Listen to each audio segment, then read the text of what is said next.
All right, so this evening we're going to, I'll do my best, I should say, to touch upon the history of Freemasonry.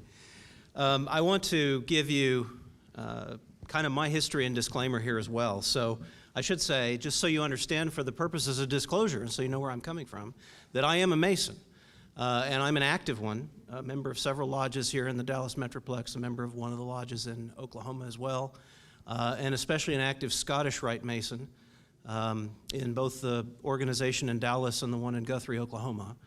And I'm a York Rite Mason and many other sort of Masonic organizations as well. But my principal responsibility tends toward the responsibility of education within the Masonic fraternity. My chief personal historic interest is actually the history and development and evolution of the Masonic degrees themselves and the symbolism and how that evolved and where it came from and how it was interpreted in various ways. That's my specialty. But tonight we're gonna approach just the general history of Freemasonry, and that's a very deep rabbit hole.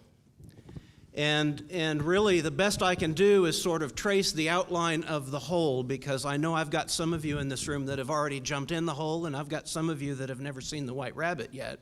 And I'll do my best, I promise. And we've got time for questions and answers, so I'm happy to go as deep as you want by the time we get there, and I will do my best to answer what I can, and if I don't know the answer, I promise you'll be the first to hear it from me. Now, I recognize the more conspiracy-minded of you, too, may see the fact that I'm a Mason, as a way to dismiss everything that I'm going to say tonight. I'm going to address intentionally some of the more well-known controversies and conspiracies, but again, if you want to address that in the questions and answers, I'll do my best, I promise. I've been studying the history and symbolism of Freemasonry for about 20 years, a little longer, and I've been a Mason for probably 11 or 12 years, so I started well before I decided to join the fraternity, and my interest in this subject was part of the reason I joined. At some point, you have to kind of get some experiential knowledge of the subject because you exhaust what you can find in books. And my main function in education, a lot of what I do for other Masons, is to correct some of their misconceptions about the history of their own fraternity. Because it can be really hard to separate fact from legend and myth when it comes to Freemasonry, and that's true even if you're a Mason.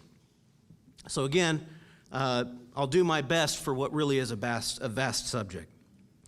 The other thing I want to emphasize before I begin is that no one speaks officially on behalf of Freemasonry as a whole, least of all me. We'll talk as we go tonight a little bit about why such a thing would even be impossible, but this evening you're going to, regardless, get my perspective, and mine is not the only one. Of course, much of what I discuss tonight is going to be history that's documented, and I have a very rigid and conservative approach to the way I understand history, so my hope is that the source material and the information that you get tonight you'll find to be accurate and as transparent as possible. And where there is speculation or just opinion, I'll make that clear as well. So before we set out on this subject, I've got to deal with the question of what is Freemasonry, because if you watch the History Channel or the Discovery Channel, or you read some of the books that are out there, it'd be very difficult to understand the answer to that question: what is Freemasonry?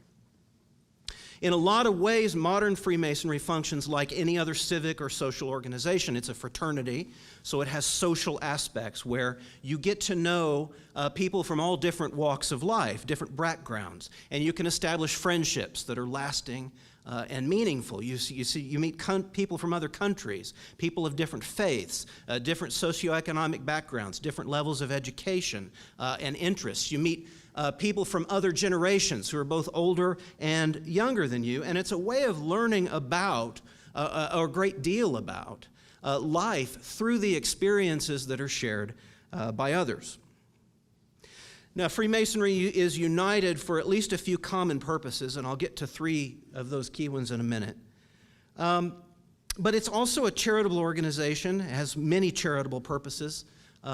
Most of you will be familiar with that, probably most likely through bodies like the Scottish Rite, who run the Scottish Rite Hospital for Children here in Dallas. The Shrine, for example, all of whom are Masons. The Shriners run a number of children's hospitals all over the place, and burn centers and so on.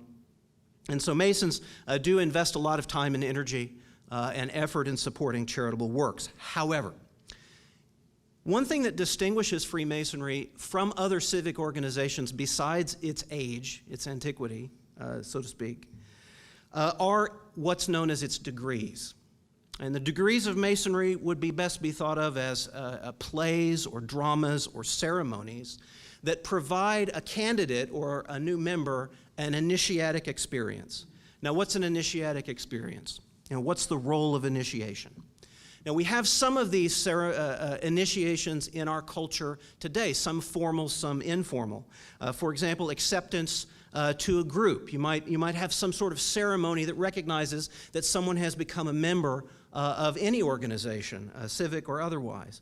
There may be a recognition of a milestone, like a graduation ceremony, when we recognize that all the students that are walking that stage have gone through all of the work necessary to earn their diploma or to get their college degrees or their graduate degrees.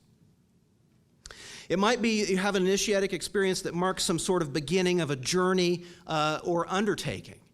That journey maybe involve personal growth or self-knowledge or self-improvement. Some of the informal ones would be like when you get your first car, maybe when you take your first drink. That's not the best sort of ethical example, perhaps, or the best example of adulthood. But yet we kind of take that as an informal initiatic experience, an informal milestone that marks where we are in life. In part, this is based upon the idea in Masonry that we make the world a better place by making ourselves better people.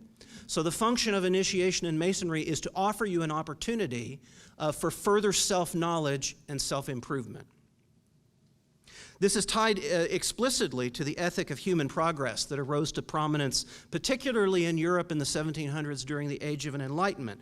During the Age of Enlightenment, it was understood for the first time that humanity as a whole, through its own acquisition of knowledge and understanding and insight and experience, could improve, that conditions of life could be made better, that there were better forms of government, better ways of working as communities, and better ways of treating our fellow man. So the experience of Masonry is really centered around these degrees, and in particular, every Mason goes through 3 of them. Now, who are Freemasons? Well, we have a few requirements to become a Mason, and that goes well back into history, but they're very simple. One very important one is that you have to seek to be a Mason of your own free will. No one is ever going to invite you. We don't do that. No one's going to ask you to join. No one's going to pressure you to join for any reason. You've got to, for whatever your own personal reason, actually ask to become one. And the second one, and this is key, is you must be able to express some sort of belief in deity. That means you have to have a spiritual viewpoint. And we don't ask any other questions. We don't ask you to define that. We don't ask you to clarify. And there's no tests of even what you mean by that. That's largely because sectarian and partisan religious and political discussion are not allowed within Masonic lodges or during their meetings, for the simple reason that it's divisive. And the general ethic of Freemasonry is unity, is to avoid that divisiveness and to see what we accomplish together. Because it rises from a period of time in Europe when for hundreds of years people had been killing each other over religious and political differences. To express this, I'll give you a quote from Anderson's Constitutions of 1723. Now, this is Reverend James Anderson. He was a minister of the Church of Scotland. He was born in Aberdeen in 1680. And we'll get into the Grand Lodge histories here in a little bit, but in 1721, he's commissioned by the Grand Lodge of England, or it was Grand Lodge of London at the time, to write a history of the Freemasons, and that was to include a kind of a rough guideline or set of rules of conduct and how to conduct business as Masons. The 1723 edition, Anderson says this: "A Mason is obliged by his tenure to obey the moral law, and if he rightly understands the art, he will never be a stupid atheist nor an irreligious libertine. But though in ancient times Masons were charged in every country to be of the religion of that country or nation, whatever it was, 'tis now thought more expedient only to oblige them to that religion in which all men agree, their particular opinions to themselves, that is, to be good men and true, men of honor and of honesty. So here in 1723, you see that ethic of our religious differences are set aside. And in 1723 in Europe, England or otherwise, I promise you, that is a radical idea. Now, I mentioned some of the uniting purposes among Masons, and I want to give you a taste of some of the language that a new Mason hears when he becomes an apprentice in a lodge for the first time. There's three principal tenets associated with Masonry. They're brotherly love, relief, and truth.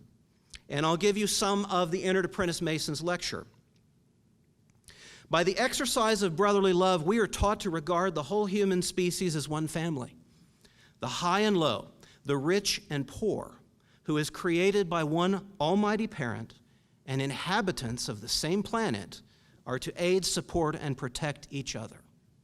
On this principle, Masonry unites men of every country, sect, and opinion, and conciliates true friendship among those who might otherwise have remained at a perpetual distance. So this teaching and the lecture is a basis for tolerance, for patience, for understanding. In terms of relief, by relief, Masons mean charity. The lecture says to relieve the distressed is a duty incumbent upon all men, but particularly on Masons, who are linked together by an indissoluble chain of sincere affection, to soothe the unhappy, to sympathize with their misfortunes, to compassionate their miseries, and to restore peace to their troubled minds is the grand aim we have in view. So it's worthwhile for you and I to join or unite in trying to help our fellow man, because we can accomplish more together than we can alone. It teaches humility, compassion, and it teaches that we have the power to improve the world around us. It's optimistic. And truth. The apprentice lecture says truth is a divine attribute and the foundation of every virtue. To be good and true is the first lesson we are taught in Masonry. On this theme we contemplate, and by its dictates endeavor to regulate our conduct. Hence, while influenced by this principle, hypocrisy and deceit are unknown among us. Sincerity and plain dealing distinguish us, and the heart and tongue join in promoting each other's welfare and rejoicing in each other's prosperity. So we have integrity. We have the importance of the intellect and reason. This part of the lecture suggests that we truly reflect upon our actions and explore the core values and beliefs we have, and then follow those with sincerity and authenticity. Plain dealing. I still give those words to brand new entered apprentices in lodges around the city today. Another good question to answer before we dive into history is why all the symbolism? You see all of the old drawings and these peculiar symbols and odd things that are associated with Masonry. And the interesting thing is the use of these symbols is far older than really the idea that Masons would be obsessed with secrecy about it. The question is, why does Freemasonry use symbols? This is an example, actually, of an entered apprentice tracing board. So this is an old English-style board that would go with the entered apprentice lecture, the lecture that the brand new apprentice would receive. The reason symbols are useful to Masonry is because they're dynamic. Their meaning and application grows and unfolds with the person who's studying and reflecting upon them.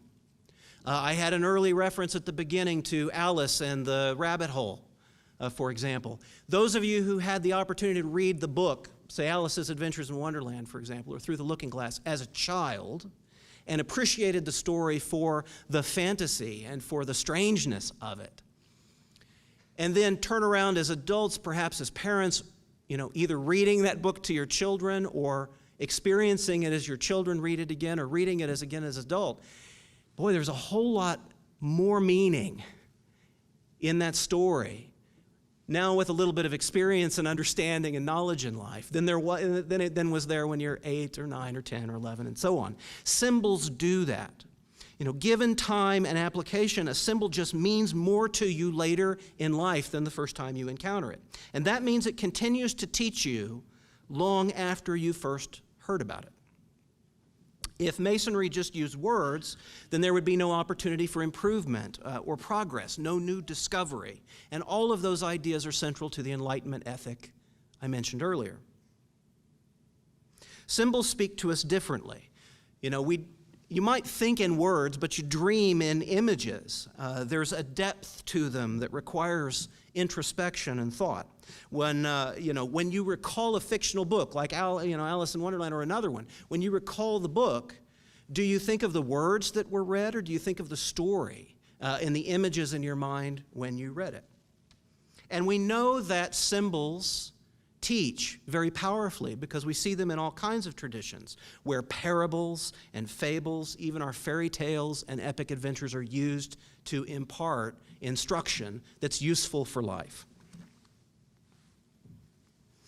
So, having set a framework so you understand where I'm coming from and what I'm talking about, what Freemasonry is, we can start to deal with history. Where does Freemasonry come from?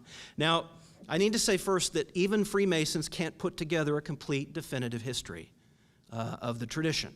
And there's a lot of utter nonsense out there among Masons and non-Masons. And part of the challenge is that historical evidence makes it clear that Freemasonry grew and evolved organically over several centuries. There was no one vision, no one purpose, no one author or leader or creator.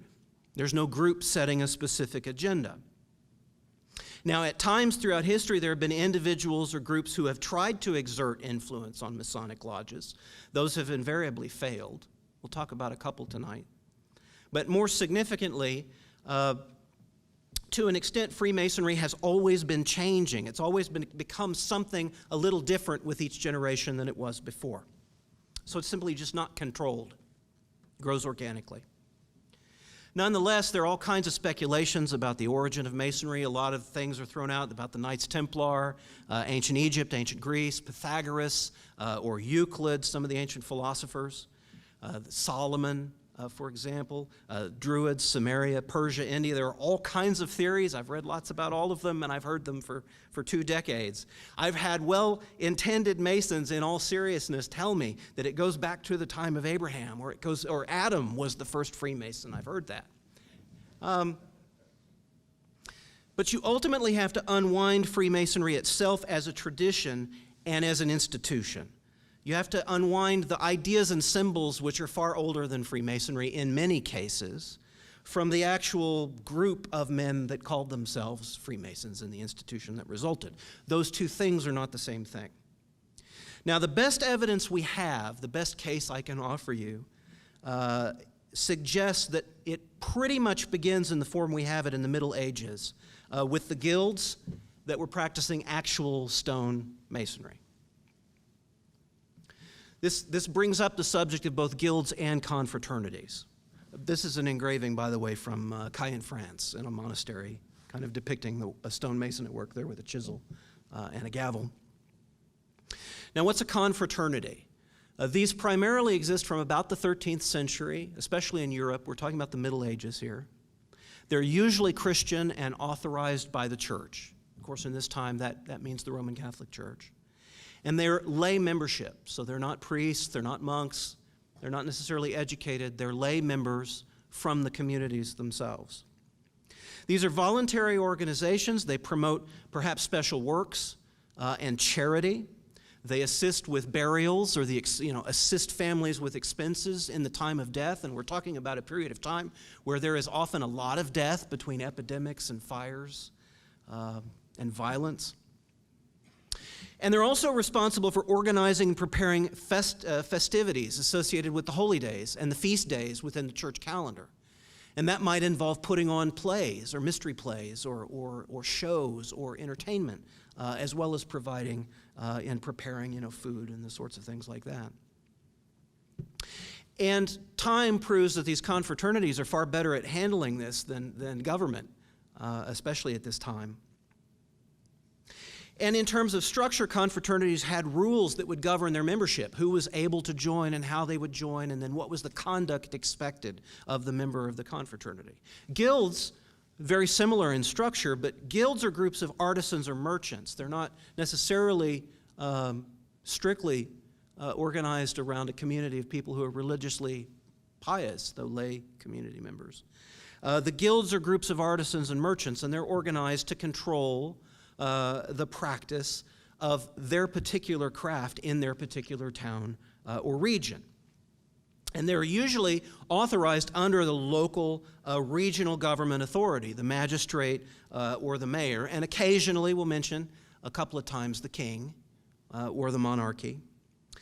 Now, the guilds had local officers, leaders, and representatives from within the trade.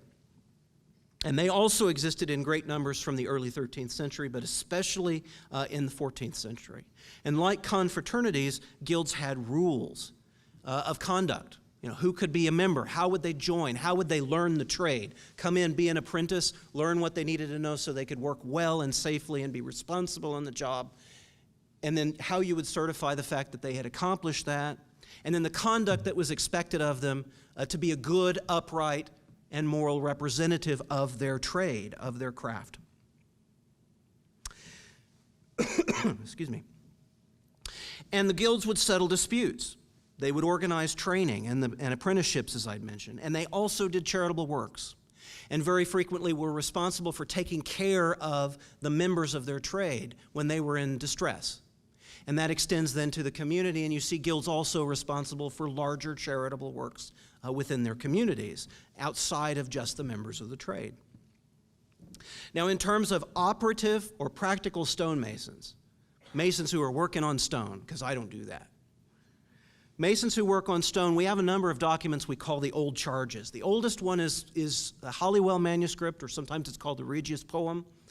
The latest dating for that would be probably the early 15th century, so the early 1400s. It's a manuscript that's written as a poem. It's Middle English. It's a little bit of a challenge to read if you're not used to that. And it talks about this legendary history of Freemasonry and the organization of the craft, and it includes rules of conduct and expectations and so on. And it was probably written down about this time to magnify the reputation and legitimacy of the stonemason trade as something unique and special. This is about the time that stonemasons' lodges throughout Europe are seeking legitimacy and recognition and warrants or charters from the monarchy, which is higher up the totem pole than a lot of guilds and trades and merchant guilds are able to accomplish. And the history that's presented in this case is legendary. It's an oral tradition, and there's no supporting evidence in terms of history for it, but it's a fascinating read. But what's important is, even though we're talking about the early 14th century, there's language in that document that's still present in Masonic ceremony and lecture, even today. Now, at this time that you had operative or masons working on stone guilds, there were two very clear degrees that had practical purposes. You would be brought in as an apprentice. Your name would be entered into the roll of the guild. That would call you an entered apprentice once your name was on that log. And then you would study, usually for a period of time around 7 years. You would learn the trade. You would be partnered with a journeyman or a fellow of the craft, a fellow craft, or even the master of the lodge to learn the trade. And then your work might be examined. You would perhaps prove yourself proficient as a stonemason. And then you would be made a fellow of the craft. The modern word for that is fellowcraft. And that marks you as someone who's fully qualified to work as a stonemason. And it's common for these trades, this is especially true with masonry, but it's not just true with stonemasonry. You have working tools associated with your craft. Masons have squares and levels and plumbs and gavels and chisels and setting mauls and trowels and all kinds of tools they use. And as an apprentice, you would learn how to use those in an operative sense. But we know from the old charges in the 15th, 16th centuries that the stonemasons' guilds, and some of the other trades we know were doing this too, were also imparting moral instruction along with the tangible instruction of how to use a tool. You know, a level tells you if a stone is level. That's really important if it's the first stone laid in the foundation of a building, or a cornerstone. If that one's not level, the whole building is going to be off, right? So that level is really important. So we see in the 16th and 17th century that stonemasons start to say things like, well, you know, that level, that's an emblem of uprightness of conduct. You need to be as upright in your life as that stone is. And that level is the guide that's going to teach you how to do that. And so you start to see this merging of the idea that the mason himself, while he's learning to work on stone, is starting to work on himself as a stone for the purpose of creating a building. Now, I've used the word operative several times. I'm going to use a couple more: accepted and speculative masonry. Up to this point, everything we're dealing with are masons, Middle Ages, early Renaissance, who are actually practicing stonemasonry. They're building things. We have two words that show up in the 1600s. The first is the word accepted. And an accepted mason, and we can't say for sure why it started to happen. We can speculate. But an accepted mason was a mason who did not work on stone and would never work on stone in a practical sense, but was going to be made a mason, made a apprentice and fellowcraft of a lodge, perhaps initially as an honor. Probably early on, this was a lot, perhaps architects. We think some lodges in Scotland and England would have invited patrons or aristocracy to become accepted masons within their lodges, to share a little bit of their tradition. Again, furthering the idea that stonemasons as a trade are special among all the other trade guilds. We have a couple of significant ones that pop up a lot in Masonic history. Robert Moray was an accepted mason. He was initiated May 20th, 1641, that's tomorrow, several hundred years ago, in London by a group of Scottish masons from Edinburgh. And Robert Moray was one of the founders of the Royal Society. He was a natural philosopher. He was an early scientist, a rationalist, kind of a critical thinker, a very intelligent man. Elias Ashmole is another one. He's well known as the first English speculative mason because Robert Moray was from Scotland. Elias Ashmole, June 1646, he was brought into a lodge. He was made an apprentice and fellowcraft on the same night. He was also a founder of the Royal Society, a natural philosopher, and well known as an alchemist, mentioned a couple times in Harry Potter, as well as Nicholas Flamel. But these are early accepted masons, masons who were never going to work on stone. The other word that comes up is speculative. Speculative as opposed to operative. Operative stonemasonry is working physically on rocks, stones, buildings. And speculative is to speculate about other interpretations and meanings and applications of the lessons and the teachings and the working tools of masonry. And again, we can't say for certain, and there probably wasn't one consistent reason, and it certainly wasn't in an organized fashion, where these accepted masons started to come in, but we know that they were kind of universally speculative. The accepted masons who came in because they weren't going to learn the practical instruction were most interested in the speculative interpretation of the working tools and the symbols of these lodges. And by June 24th in 1717, at the Goose and Gridiron Tavern in St. Paul's Churchyard, we have 4 lodges in London that get together and declare themselves a Grand Lodge. And they elect Anthony Sayer as their first Grand Master. As far as we can tell, the real purpose of the Grand Lodge was to organize festivities, to have a feast day on St. John's Day, a big party. And the responsibility of the Grand Master was to make sure that that happened and that it went down well. Now, it's not clear at first that there's any attempt by these lodges declaring themselves to be a Grand Lodge, that there's no attempt to govern or organize Freemasonry at large. Now, there was already a presence of older and larger lodges issuing charters and organizing lodges in their area. The big one that you'll stumble on in Masonic history is Kilwinning. We now call that Kilwinning number nothing because it's as elite, it's 0 because it's earlier than the first. But it's a Scottish lodge, and English Masons aren't really thrilled with the idea that Scottish Masonry is much older, but it is. Kilwinning number nothing is at least as old as 1598, and they have consistent, continuous written minutes back to 1642. And they were chartering other lodges as early as 1677. They issued a charter for a new lodge called Lodge Canongate Kilwinning. Now, the Grand Lodge of London, established in 1717, begins to assert some organizational authority, charters other lodges in the area of London and around England. We have a similar formation of the Grand Lodge of Ireland in 1725. The English-speaking lodges in France very early on, because there are Englishmen, abroad in France. They establish a lodge 1721 in Dunkirk. There's a French lodge meeting in London in 1723. The master there is Jean de Seglier. We'll mention him again in a minute. And the Grand Lodge of France is established for the first time in 1728 with the Grand Master William Wharton, who's the first Duke of Wharton. And in England and France at this time, you really start to see higher levels of the aristocracy start to assume prominent and leadership positions in Freemasonry. The other trend is you see a lot of scientists and natural philosophers and free thinkers. You see the Grand Lodge of Scotland pops up in 1736. The Grand Lodge of London becomes the Grand Lodge of England in 1738. So ambition growing a little bit for them.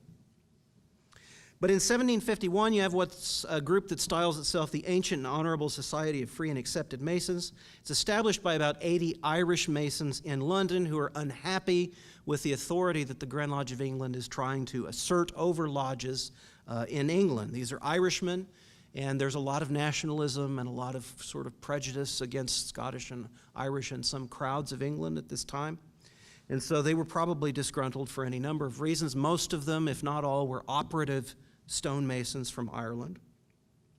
And they style themselves as the Ancients' Grand Lodge of Masonry. In other words, we're the real old one. And those guys, those startups in 1717, they call them the Moderns. Now, there really is no secession, there's no schism. There were principally, as I said, Irish Masons. But nonetheless, the disparity of the organization of the craft in England is a bit confused at the time, because out of aggression and competition, the Ancients and the Moderns start chartering and organizing lodges in and around England.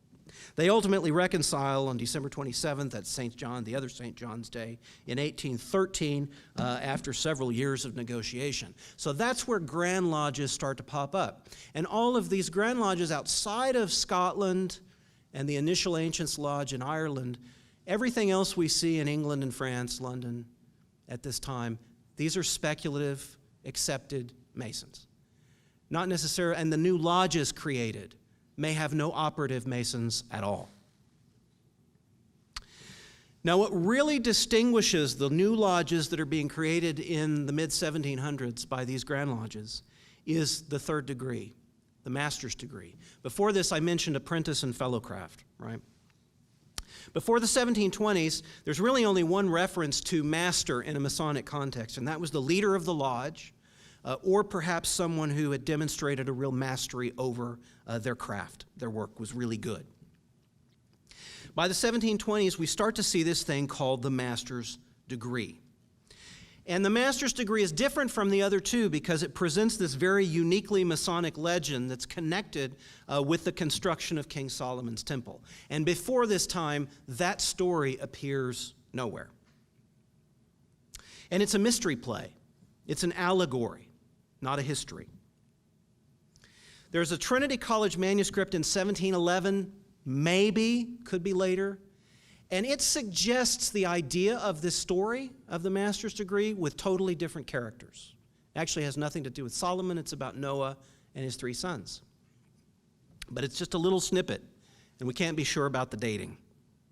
But we know that we have the Graham manuscript in 1726, and that's the first indication of anything that looks similar to the story of the master's degree as it's given today. Not much detail at all, just the skeleton of a story, really. But at least the characters are right and the general tone of what's going on. You can tell that that's actually a master's degree. 1 year later in 1727, we have the Wilkinson manuscript that contains an apparent reference to a very simple version of the same story. So 1726, 1727, we see not just that the master's degree exists, but that it's spreading. Now, with the master's degree for speculative Masons, this results in a 3-degree system of learning and growth. And it's loosely resonant with the idea of youth, manhood, and age, a degree that imparts, talks about a period of time in which you're a novice, needing to learn and just absorb and be open to the things that you know you don't know. And a fellowcraft degree that's all about activity and adulthood and coming into fruition and really being active in the world and trying to apply some of the things you learned as an apprentice. You're starting to build the building, not just shape the stone. And then the master's degree emphasizes mortality and the importance of spending your life happily and well. And that by the time you get to old age, if you make it there, you want to enjoy the fact that you've had a good life and that it was worth living. And here and now, if you're not quite yet to old age, realizing that today could be your last. So live today as if it is. These are the key lessons that you see early on in these degree systems. Now, again, the originator of the master's degree, like so much of the rest of this, is completely unknown. There's always been plenty of speculation. I've heard speculation about Elias Ashmole being an author. There's no evidence for that. I've heard Isaac Newton tossed out. There's no evidence he was a Freemason. Boy, it would be great if he was. Masons would love to know that, but there's no evidence for it. Francis Bacon, same thing. Boy, it's a good fit. It seems like something he would write, but there's no proof at all for it. Jean de Ségulier, I mentioned earlier, he was that master of the French Lodge operating in London. He was a deputy Grand Master very early on in the Grand Lodge of England, and Grand Master is a very influential Mason and an intelligent man. That case is not a slam dunk, but it's the best I've ever heard. So maybe. But the thing to keep in mind is that the master's degree and its legend are very simple in the beginning. And the evolution and growth of that, the change of it, is organic, just like the change and growth of Masonry. And by the way, the operative lodges were slow to adopt it. We see it takes about a century for the Scottish lodges to start to work the master's degree. So this appears to be a distinctly English phenomenon. They're just an old engraving of Solomon's Temple. There you see a master, a symbol. It was actually created by Jeremy Ladd Cross here in the United States in the early 1800s, but it's a symbol associated with the master's degree. Depiction of a broken column, 3 steps, and that figure is time. Time with the scythe standing at her back, and she's in mourning. So with that, let's get a bit into Freemasonry in the United States. Again, a really vast subject. This is the painting by Alan Cox. It was a muralist. This is a laying of the cornerstone. That's a ceremony we still do. One just took place in Frisco a week or 2 ago. This is laying the cornerstone of the United States Capitol. That's a ceremony in which President George Washington was effectively the master of the lodge performing that cornerstone leveling. Now, the first Masonic lodge operating in the United States were definitely Scottish, and the Grand Lodge of Scotland has plenty of proof to that effect. But they were operative lodges. There's no evidence that they initiated any Americans. And when the building was done, because they were building cathedrals and public buildings and things, because we needed that in the colonies, then they went back home. There's Jonathan Belcher, a figure who's born in Boston in 1681. He's initiated as a Mason while traveling in Europe in 1704, and he comes back to Boston in 1705. He's usually given credit as being the first real American Freemason. The first documented lodge meeting takes place at King's Chapel in Boston in 1720. Documented means there's either an announcement in a local paper, or there's a minute book that explains what happened there, or somebody writes in a journal that they were at lodge, so it's documented history, 1720 in Boston. The first constituted lodge that receives a charter is in Boston, Massachusetts, and that's the St. John's Lodge, which is meeting at the Bunch of Grapes Tavern. And it's constituted in July 30th, 1733, but we know it was operating before that. And it's chartered by, at least ostensibly, the Provincial Grand Lodge of New England. And that's a warrant or patent that's given to a fellow by the name of Henry Price at the time by the Grand Lodge of London. But While we know that was chartered in 1733, there's no written records of that lodge. It has no minutes, no indication of what they were up to until 1751 in Massachusetts. But that lodge and the Provincial Grand Lodge of New England ultimately finds its way into becoming the Grand Lodge of Massachusetts. Now, I mentioned the first constituted lodge, the first documented lodge meeting. The earliest minute book is from the Tun Savern Lodge, number 3. The date of that is June 24th, 1731. That's 2 years earlier than this lodge was constituted in Massachusetts. Now, the Tun Tavern is in Philadelphia. Anyone associated with the Marine Corps will know that's one of the legendary birthplaces associated with the Corps. Benjamin Franklin mentions this lodge in a record of September 9th, 1731, and he mentions several other lodges operating at the same time. So we know that there were activities going on apart from this, but this is what's documented. This lodge becomes associated with what's known as the Cox Provincial Grand Lodge. There's a warrant again from the Grand Lodge of London given to Daniel Cox that's effective from the 24th of June, that's St. John's Day, 1731, and it's effective for 2 years. And probably the province had the authority to elect a new provincial Grand Master at the end of that 2-year term. This Cox Provincial Grand Lodge ultimately becomes the Grand Lodge of Pennsylvania. Now let me say, there is tremendous controversy over who's really first, who's the most legitimate, what was on those warrants, when they were really effective, and whose territory was whose. You know, who did Pennsylvania belong to, and so on. And the truth is, I have very good friends who are Masons in Pennsylvania and Massachusetts, and if I say anything beyond that, I'm going to get in trouble. So I'll leave it with you and simply say, history is unsettled as to who really has the claim of primacy in the U.S. in terms of organized Grand Lodges. Now, most of this activity, these are moderns. The ancients are still doing their thing, ultimately in 1751 in England. And they ultimately do charter some lodges over here, but this comes after the establishment of these early Grand Lodges in Massachusetts and Pennsylvania. So these are the moderns, the ones coming out of London that are speculative Masons. Let's fast forward a bit, give you a little snippet of the Grand Lodge of Texas.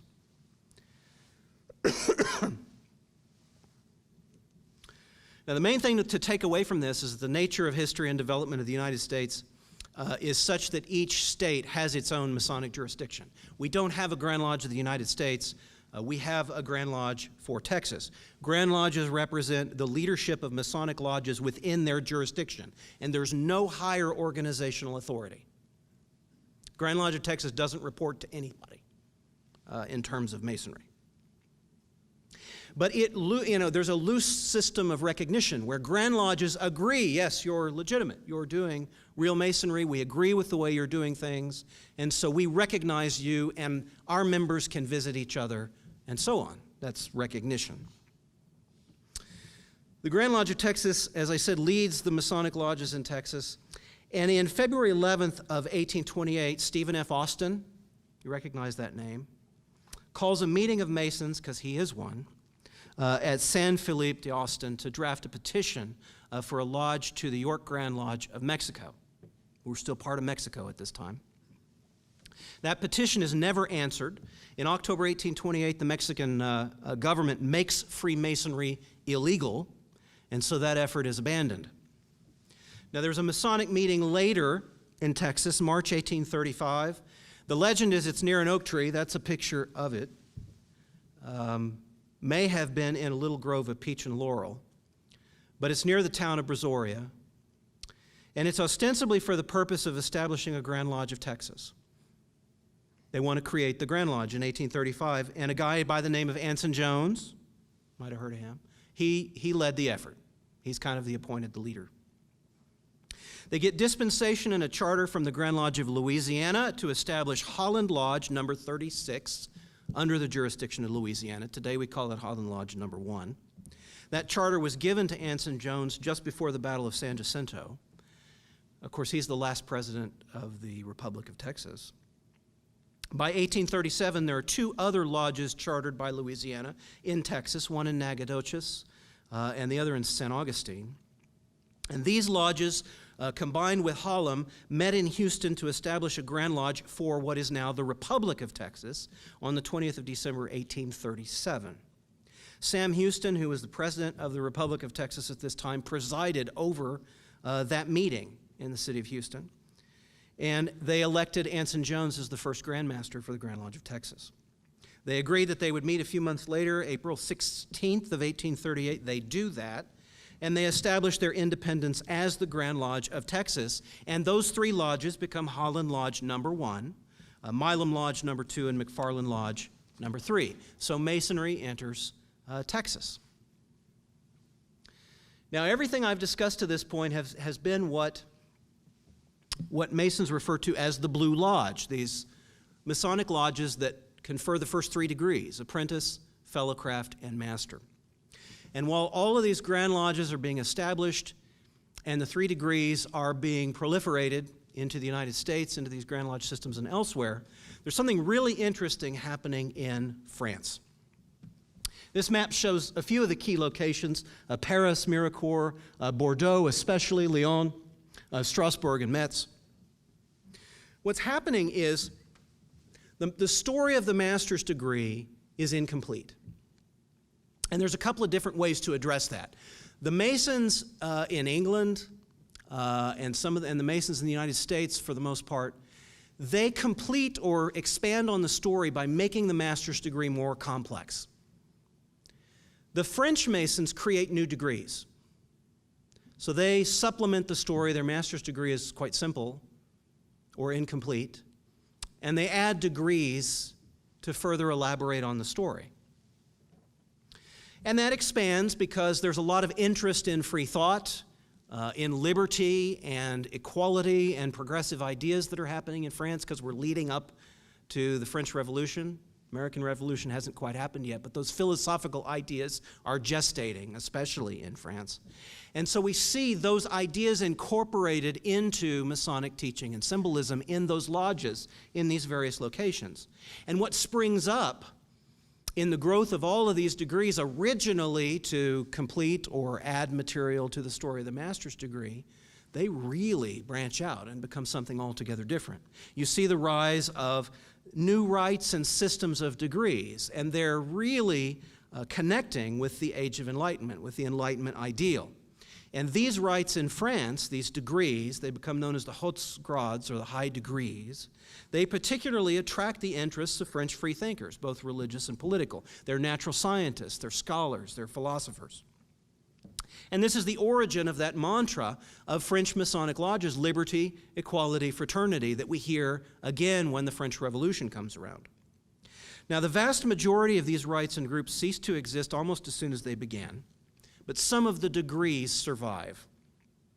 And we have modern organizations in Masonry that have inherited some of those.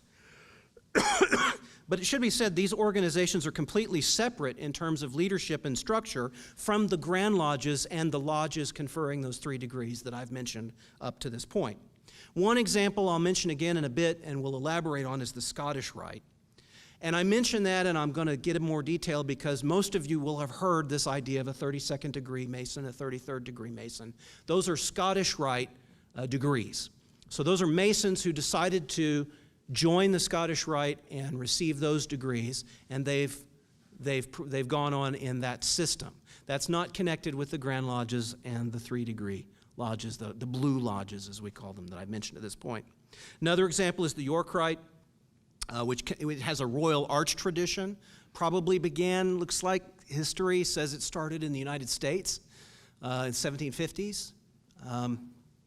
And then grafted onto that were additional sets of degrees. A couple of them were side degrees that originally belonged to the Scottish Rite. And then within the York Rite, at the end, there's a series of chivalric orders, like the Order of Malta and the Order of the Temple, which is where you get Knights Templars associated with Masonry in terms of guys who have the swords and the hats and so on and wear that sort of regalia. In Masonry, that's the York Rite. And then there's Shriners and so on. There's a lot of organizations that are connected with Masonry simply because in order to join those organizations, you have to be a Master Mason. You have to have gone through the 3 degrees. So now let's dig a little bit into the Scottish Rite specifically. Now you have all of these rites and systems in France that I mentioned that are kind of bubbling and proliferating and evolving and changing. In France in 1743, we have the Grand Lodge. They officially disparage, they complain about guys claiming to be Scots masters. They call them Écossais masters because they want special privileges in Grand Lodge. And the Grand Lodge of France says, forget that. Then they come back a short time later, pretty much at their next meeting, and they enact those privileges into their Grand Lodge law. Probably what happened is some of the Grand Lodge officers became Scots masters, right? And we have some good guesses ceremonially about what was going on in that degree, but it's the first time you hear about Scottish Masonry, and it's in France. So while we call this the Scottish Rite, you should understand the degrees themselves are coming from this proliferation of Masonic degrees and rites that I talk about in France. Probably by about 1751 in France, we have about 14 degrees total, 11 of which are building on the story of the master's degree, organized in something that becomes, starts to be called perfect masonry or a lodge of perfection.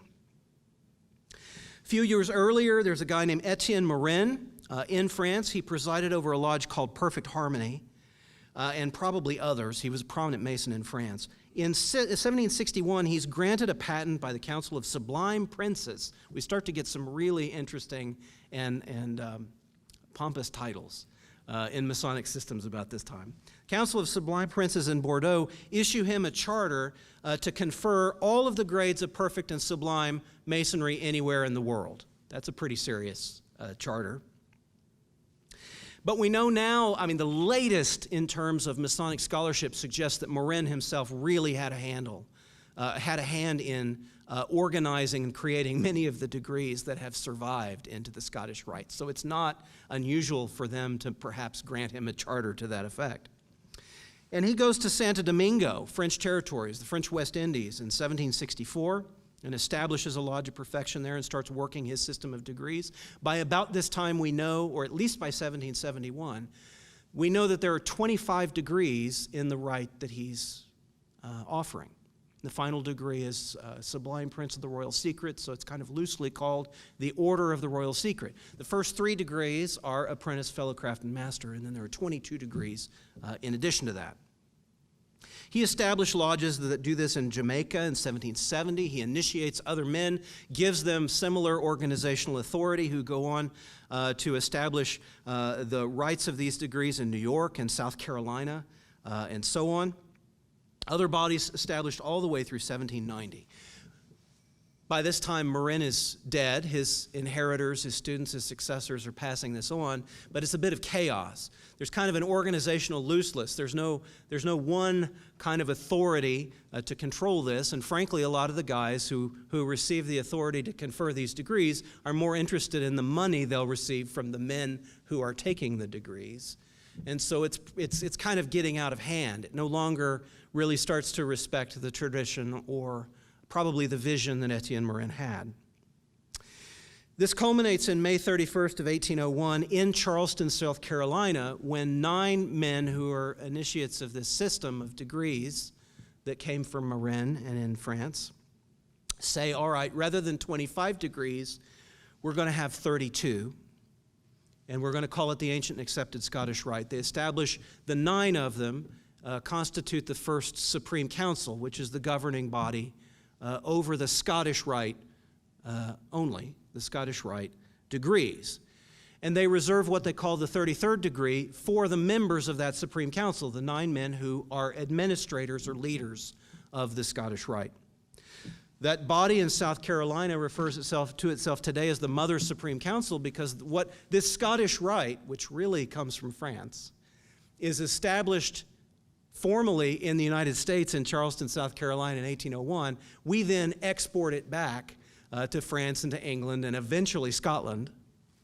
And that's the story of the Scottish Rite.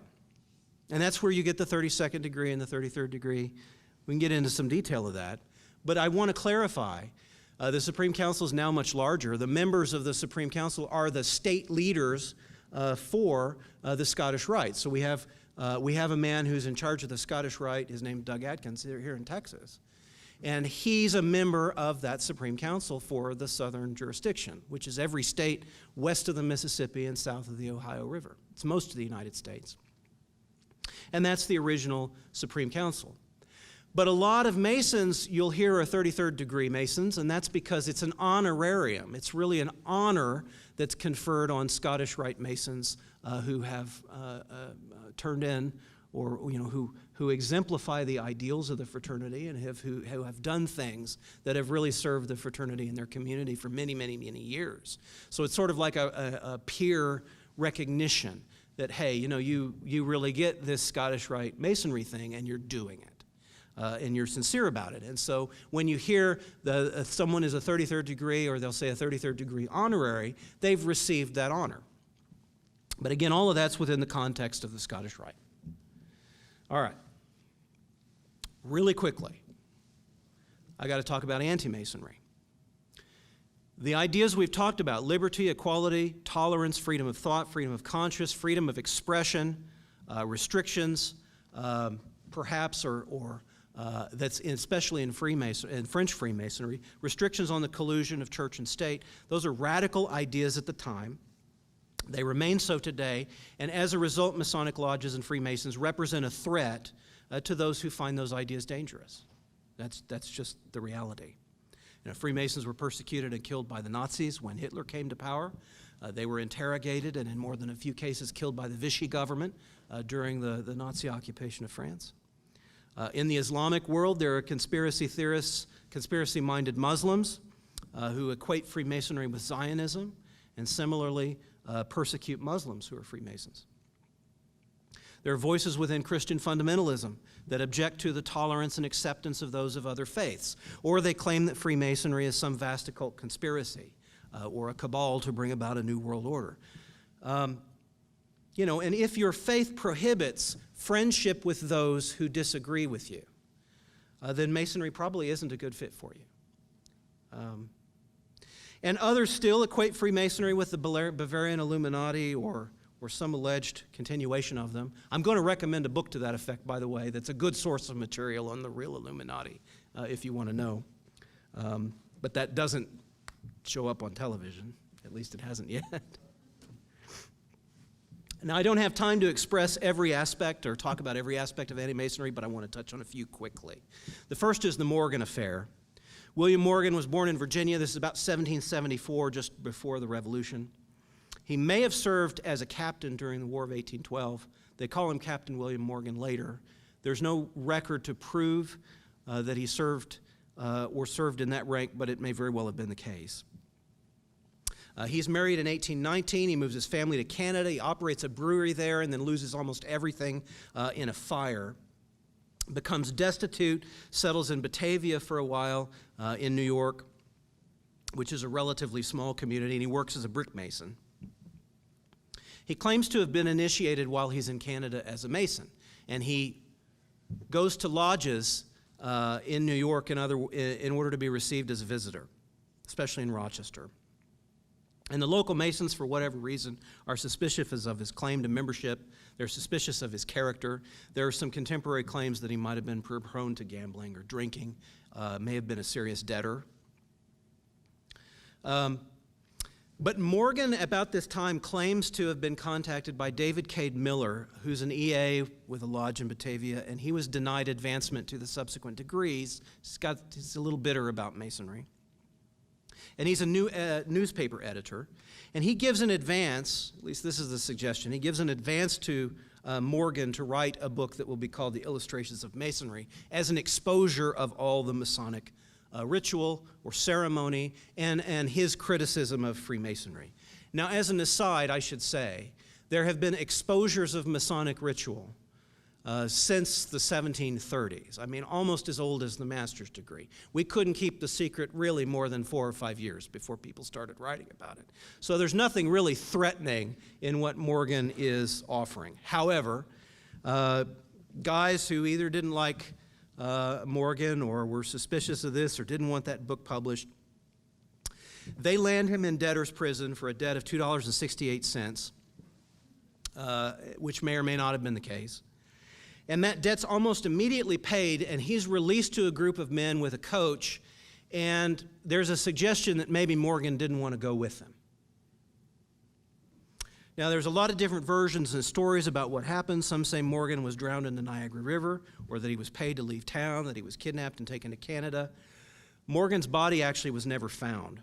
But there was the body of another man who turned out to be Timothy Monroe, who was fished out of the river. And the idea that that body, before it was identified, might have been Morgan, lit the story on fire. And conspiracy was presumed. And so the sheriff, who was also a Mason in the town, was removed from office and jailed for conspiracy and kidnapping. 3 other Masons were convicted and served time for kidnapping. And I'll tell you, modern scholarship is pretty well satisfied that Morgan probably was killed. But it's not definitive. But the story of this and the idea of conspiracy, the idea that Morgan's body had been found and he had been so harshly treated even though his body wasn't found, was enough to ignite interest in getting rid of Masonry to the extent that you have what's known as the anti-Masonic Party. Really, this is established by men who were opposed to Andrew Jackson, who was running for president at this time and was well-known to be a Mason and spoke well of Masonry publicly at the time. Now, the truth with Morgan is that in the end, sometimes corrupt men make terrible decisions and do corrupt and bad things. But the idea of this conspiracy or a systemic corruption in Freemasonry caught the public imagination, especially in New England. And then religious groups began to pile on. The Quakers, the Lutherans, Mennonites, German Reformed Church, who don't like the idea of taking promises. And Masons do make promises to each other when we go through the degrees. You have leaders, ministers, pastors of other faiths that condemn Freemasonry in one way or another, especially the Presbyterians, the Methodists, and the Baptists at this time. And there's an overall perception of elitism, because at least in this part of the country, it's not really true outside of New England at this time, but in this part of the country, Masons are physicians and lawyers and businessmen. They really are social and economic elite.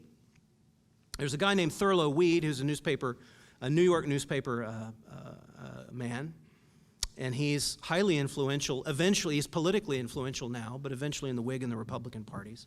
And he's an opponent of Jackson, especially because he likes John Quincy Adams. And he is really instrumental in establishing this anti-Masonic party, whose stated purpose was really to obliterate Freemasonry in the United States. It was formed in New York in February of 1828. There's really no question, I think it's pretty objective to say that it was nothing more than political opportunism. These guys saw the public interest in anger toward Freemasonry, and they wanted to get rid of Jackson, and this was a convenient way to do that. So they run a candidate for New York governor. He loses, but they did become the primary opposition in a handful of state legislators. Because they're an opposition party with numbers in these state legislatures, they're able to get and influence the appointment of senators who are elected by the state legislatures at this time in the U.S. Senate. In 1832, there's even a presidential candidate, William Wirt. He's pictured there on the left. He won a little more than 7% of the popular vote, and he won the electors for the state of Vermont. Vermont was heavily into the anti-Masonic party. Probably more than any other state. But by 1836, the members of the anti-Masonic party start to disagree. There's internal, disagreement, condescension, or dissension. And by 1840, the party really ceases to be. But the damage to Masonry is done. During this time, some states enact laws that make Masonry illegal. Lodges go dark. They shut down. In New York, about 75% of the lodges that were chartered within a few years' demise. Then there's something called the Humanum Genus. I'll mention briefly. This is a papal encyclical in 1884, Pope Leo XIII, who's pictured here. His papacy runs from 1878 to 1903. In 1884, he issues an encyclical called the Humanum Genus. And he identifies Freemasonry as the great perpetrators of several ideas that he sees as dangerous, and ideas that he equates with the city of, or the kingdom of evil in St. Augustine's work. He says that At every period of time, each has been in conflict with the other, the kingdom of light, or the kingdom of good and the kingdom of evil. With a variety and multiplicity of weapons and warfare, although not always with equal ardor and assault. At this period, however, the partisans of evil seem to be combining together and to be struggling with united vehemence, led on or assisted by the strongly organized and widespread association called the Freemasons. And he goes on to condemn specifically the ideas that Freemasons are spreading. And I'll paraphrase, but go read the Humanum Genus. The ideas that he's criticizing are that the authority of the church and the authority of the state should be separate. He criticizes the idea that there should be public education for all, independent of religious instruction. He says that the Freemasons say, wrongly, that all men have the same right, this is a quote, and are in every respect of equal and like condition, that each one is naturally free, that no one has the right to command another. Pope Leo XIII disagreed. He says that Freemasons say that all things belong to free people. Power is held by the command or permission of the people, so that when the popular will changes, rulers may be lawfully disposed. And he finds that abhorrent. And so he condemns Freemasonry for this in the papal encyclical. This is not the first blow to Freemasonry within the church, or not the last, but it is the first. And so we find ourselves in a state today where Catholics who are Masons are generally, if that's known, they're denied communion. But at no time in history has Masonry ever prevented Catholics from joining. So it's kind of an odd circumstance. I'll mention Leo Taxil real briefly because it comes up in the literature. I'll do my best to hurry, sorry. Leo Taxil is a hoaxer. He's a well-known sort of trickster in France these days. He feigned a conversion to Roman Catholicism, but he didn't like the church. And he proclaimed publicly after this conversion his intention to undo previous damage he had caused in attacking the church and the Pope in his work. And he published a 4-volume history of Freemasonry, and it contains very detailed but entirely fictitious accounts of Masonic rituals and ceremonies that he intended to appear satanic in character. He fabricated in these books correspondence between well-known Masonic leaders at the time, saying some things about these ceremonies and conspiracies. He collaborated on a second book called The Devil in the 19th Century, which again was very detailed and again fictitious accounts of a character named Diana Vaughan, who was a figure he invented who said that she had been involved in this satanic Masonry. And the book details her peculiar adventures with all sorts of demons. But by some inspiration, she says she invokes the name of Joan of Arc and the demons disperse. And so it's under this name, through this figure of Diana Vaughan, Taxil publishes a book of prayers called Eucharistic Novena, inspired by this experience invoking Joan of Arc. And that book received praise from the Pope himself. But, and this is important, on April 19th, 1897, Taxil calls a press conference, and he tells everybody Diana Vaughan's going to be here. So Catholics are there. There's some Freemasons in the audience interested to see what's going on too, because they don't understand these books he's written. And he confesses. He says, none of this is true, and my intention was to discredit both the Catholic Church and Freemasonry. Ha ha! The problem is, subsequent authors, particularly within some segments of Christianity that have been very hard on Masonry, found the work of Leo Taxil but didn't know the confession. They didn't know it was an admitted hoax, that it was a trick. And so they took his material and presented it as fact. And that subsequently gets quoted and borrowed and quoted. And I mean, this is how Wikipedia works. If it's in a book, you can cite it, then it must be true, right? So that's Leo Taxil, and his stuff continues to come up, especially around this man, Albert Pike. Interesting figure. If there's any questions, we can go into depth about him. Albert Pike, he's alleged to be, the Pope of Freemasonry, or that he wrote the Bible of Freemasonry, some of these ridiculous things. And in Taxil's books, he's got some crazy correspondence that he attributes to Pike because he was so well known. Pike was a scholar. He knew several languages, French, Latin, Greek, Hebrew. He studied Sanskrit so he could do his own translation of the Vedic poems in his 80s. Pike is a figure in the Scottish Rite specifically, although he was really involved in all aspects of Masonry in many ways. He leaves his imprimatur on the Scottish Rite and its degree system, and he creates lectures. He's most well known for a book which is the most misunderstood and misquoted book in all of Masonry, which is called Morals and Dogma, published in 1871. That book you can find everywhere because there was a time when every Scottish Rite Mason received a copy and none of them were capable of reading it because you get to the first page and it's like, it's so dense. And so a lot of them end up for sale. So they're everywhere. You can walk into half-price books and find at least a couple copies. But it's hard to understand. Pike is brilliant, but his language is dense. He's writing kind of in Victorian English. He assumes you have an expertise in classical history, that you know a little Greek, you know a little Hebrew, and so it's hard to understand. But Pike influences the Scottish Rite degrees to the extent that he adds a lot of lecture material, and he provides a philosophical and intellectual framework of study for Scottish Rite Masons who go through the degrees and are interested in the symbolism and its relationship to the grand sort of philosophical and religious and social ideas that have existed throughout time. Morals and Dogma is legitimately the first book in the English language on the subject of comparative religion. And Pike was probably the most qualified to write that book in his time. Fascinating read.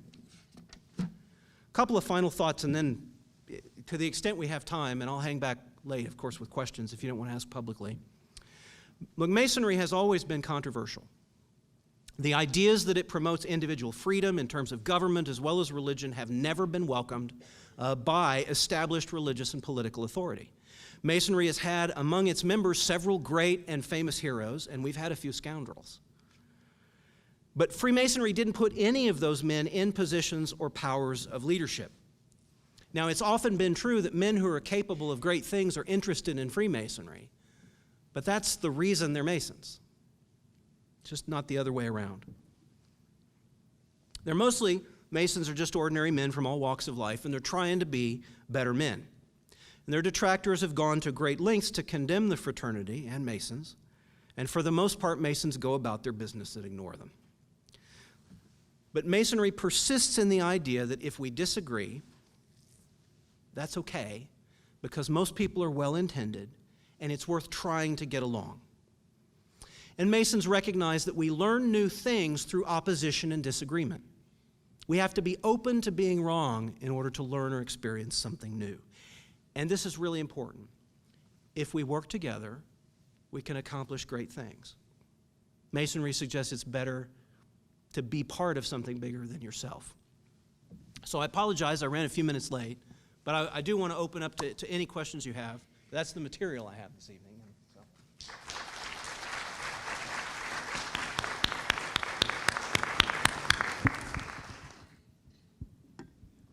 When the Pope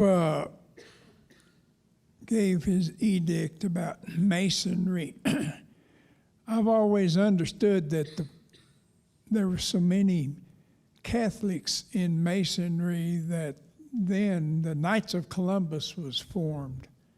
Is that true? Well, I think there's some truth to that. I can't speak. I don't like podiums, but I'll come back to here if I have to.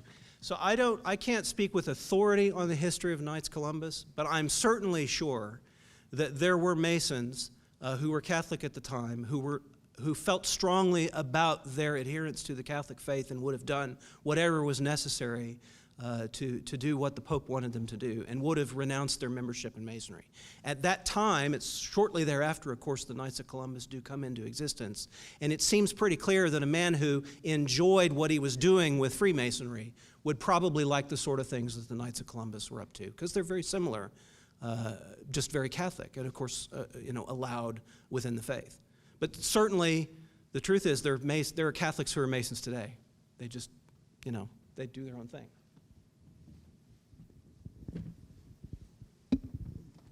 Briefly, I missed over the tie. King Solomon's Temple. Yes. What was significant that to early Masonry? That's a good question. Can you hear me? I'll stay over here. Okay, stay there. All right. So, you can take the mic off. okay. Oh, hey, technology is a good thing. I'm an electrical engineer. I should have noticed that.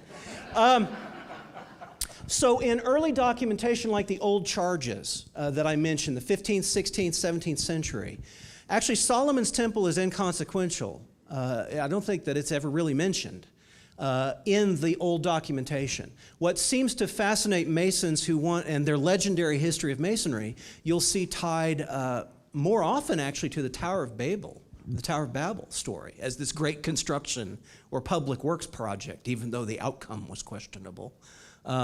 Or the intention. It's really with the emergence of the master's degree where you start to have an interest in Solomon's Temple. And any reasons I could give you for that would be speculative, except that we know that the story in connection with the master's degree and the construction of the temple in and of itself sort of inseparably links speculative Masonry, not the operative tradition of the craft, but speculative Masonry, to Solomon and to the temple. And so there are symbols that pre-existed the emergence of the master's degree tradition. There are symbols associated with the apprentice degree, for example, that then get to have explanations associated with Solomon and that period of construction. And so the symbolism evolves and changes. It's just part of that organic growth. And I can't tell you why, because we don't really know what the impetus for it was or who did it, except the idea of the Tower of Babel sort of fades, although it pops up in one of the degrees the old degrees in the Scottish Rite that was worked that way until the early 1900s. But Solomon's Temple begins to be far more important as kind of this great edifice, or this representation of a great spiritual edifice, not of a religious tradition that all Masons belong to, but as an example of men who are trying to build godly lives, or lives that are an expression of what God means to them. And so in terms of the symbolism, the Temple of Solomon's a far better fit for that than the Tower of Babel. That make sense? Yeah, two questions. Early on, you mentioned the 3 requirements for Masonry. Yes. I only heard 2. Maybe I missed the third. One was it was on your own initiative. You weren't invited, and also then you had to have some concept or adherence to the concept of a deity. Oh, I'm sorry. Third, I didn't mention. You're right, and I guess I did say there's 3. I probably left that on my notes. But the third general requirement that's almost universal in Masonry, well, it really is universal, this one in particular, is that you have to be a man of good character. So you're expected to be a man of good character. You have to be able to express that you have some sort of spiritual viewpoint, some sort of spiritual framework or foundation in your life, and you have to do it of your own free will. And then, okay, even the term Freemason, as opposed to a captive Mason, and then also were there efforts to come out of other guilds or confraternities such as carpenters, millwrights, plumbers, whatever? Sure. Yes. So the first question, free. The easiest explanation for the word free in terms of Freemason is an operative explanation. And the idea that is unlike other trades where, a smith, for example, would perform his trade in a community for the entirety of his life. But a stonemason who's building a cathedral, when the cathedral's done, you don't need another cathedral. And so the stonemason has to have the liberty to travel across territorial boundaries, from one town to the next, or even, occasionally perhaps from one nation to the next or one kingdom to the next. And that was simply not have been necessarily permissible in the Middle Ages for a typical tradesman. But then, by the time you get to France and speculative Masonry, which is really probably the first place the word appears, it's kind of an odd thing, but franc-maçon was probably the earliest form of it in French. That may have been the source of the word Freemason as a single word in terms of the speculative craft. But that might have had a more symbolic sense of a more free-thinking or liberated individual, but that's speculation. But there is an operative tradition around the word free. The other question was the other trades. I can't claim expertise, but I've certainly read papers and works that talk about the other trades doing a similar thing, having a sort of speculative moral teaching associated with that. And certainly especially in the late 1800s, early 1900s, when you had the proliferation of lots of these social and civic organizations. Just as Freemasonry tied itself to Masonry, you had a lot of organizations tie themselves to earlier trades as well. But the direct connection probably is a little more tenuous there. I don't know. Can't speak with authority. But certainly the other trades were doing it. Since Tom hasn't taken the mic away, I'll ask one more quick question. Sure. Got other questions? You might have already answered this question partially, but is there any connection between the woodmen of the world and the Freemasons? Well, there were men who were members of both, but organizationally, not really. It was a different sort of organization, the Woodmen of the World, and they had kind of a different purpose. Masonry has its own woodworking group that's called Cedars of Lebanon, which are associated with the cedar trees that were used in the construction of Solomon's Temple. It's kind of wood-focused group. We don't really have that in Texas, I don't think, but it is in other places in the country and the world. But no, they were different organizations, but a lot of men, I have family that were certainly both, but not related directly. Yes, ma'am. Do you admit women? Good question. I'm part of what we would generally think of as historically mainstream Masonry. And Grand Lodges in our traditions do not. It's a tradition that's just for men. There are other traditions of Masonry, and we don't intervisit, but they're free to do their own thing. Feminine Masonry has been very active in England and in continental Europe for over a century. We have all kinds of records of women, for one reason or another, who were actually initiated as Masons, even in the United States. There's a great author, Karen Kidd, and I can't remember the name of the book, but she has all kinds of documentation in there about women who were initiated as Masons under various circumstances, sometimes because they happened to see the ceremony anyway and they didn't know what else to do. Sometimes they wanted to communicate the degree to a wife, so that when they went to war, like in the Civil War, that she would know something to say, so that Masons in the opposing army would take care of her, for example, if necessary, that sort of thing. But in the United States, there are active what they call co-Masonic groups. I'm not aware of any feminine Masonic organizations, but there are co-Masonic groups that are for both men and women. Tell them about the Rainbow Girls. Well, we do have Rainbow Girls as a youth organization for girls within Masonry, and there are. Yes? Eastern Star. And there are Masonic bodies for which women connected with Freemasons can join. Eastern Star is an example of that. If you're a wife, widow, mother, sister, or daughter of a Mason, you can join that.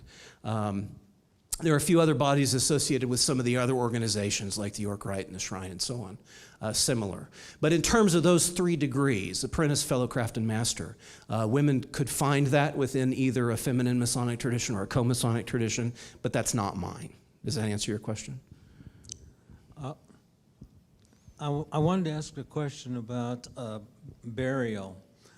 Would there be a situation where Masons would take a body and then have a burial ceremony, but yet have the body in an unmarked grave? Okay, well, there is, I didn't mention it, but there are various forms of Masonic burial services that connects directly with the symbolism of the master's degree and the aspects of mortality connected with that.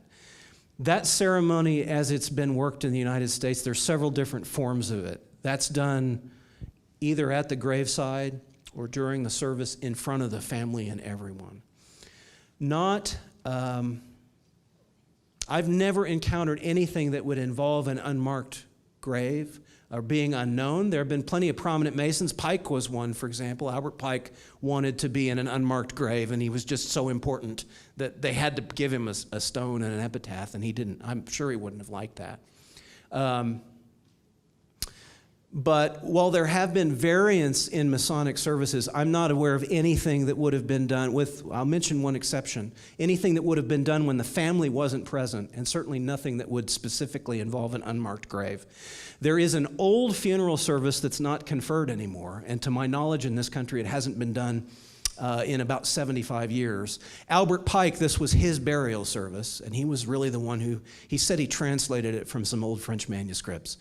And that's a burial, that's a funeral service, not a burial, that would be done the night before the funeral with the family.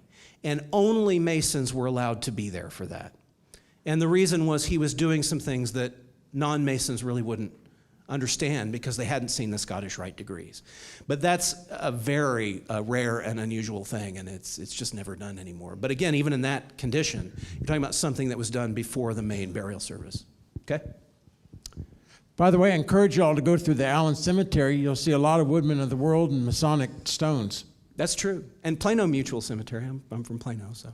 My question is about the Texas soldiers during the Civil War that Yes. were in Arkansas, and I have read that there were Masonic meetings that were going on in the encampments. Yes. And can you briefly discuss that and talk about how you would reconcile the thinking of the Masons and the war and That's a good question. Oh, and a complicated one. yes. So let me say first, I don't, as a modern 21st century Mason, I don't find a way to reconcile the teachings of Freemasonry with things like slavery and racism and segregation and all that kind of stuff. I can't put myself in the mindset of someone born in a different place and time to know how they did that. And I wouldn't judge them necessarily. I can only say that I don't understand it now, how they put the two of those together. But it's clear that there were Masons on both sides of the conflict in the Civil War. There are all kinds of documented evidence. There's whole books devoted to this subject of circumstances where Masons crossed the